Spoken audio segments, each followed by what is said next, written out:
Hello, and welcome back to Day 16 of our Bible series. So far, we've taken a look at many stories and important ideas from the Bible. Today, we're learning about the Great Commission to go into all the world and preach the gospel. Let's first reflect. What did your past week look like?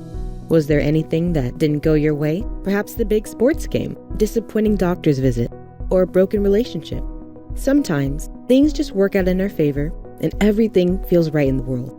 But sometimes, things end in disaster. But how do we get back on track? We know there's a way things are supposed to be, and we've done it before.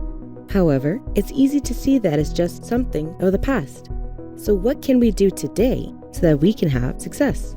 In Mark chapter 16, we're able to see Jesus' final words to his disciples before ascending to heaven. He told them to go into the world and make disciples of all nations. Shortly after they put Jesus' words into practice, they went from town to town, city to city, preaching the good news to everyone, not just in Jerusalem, but now to the ends of the earth. Through their ministry, it is no longer about being a physical Jew, but now anyone, Jew or Gentile, can become a spiritual Jew, a chosen person, a child of God. This is so obvious to us today. If we just look around, we'll see that we come from every background, every creed, and every demographic.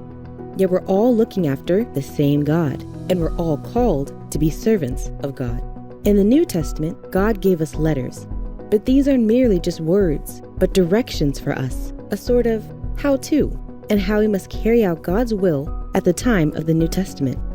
And more importantly, we know that through Jesus' power, all things are possible. So let us seek first God's kingdom and His righteousness. Let's not be discouraged by our past, but learn what God wants today and carry out His will in joy. Thank you for joining us, and we'll see you again next time. Hey, mortal friends! Thanks for visiting us at EZBible. Don't forget to click the like and the subscribe button.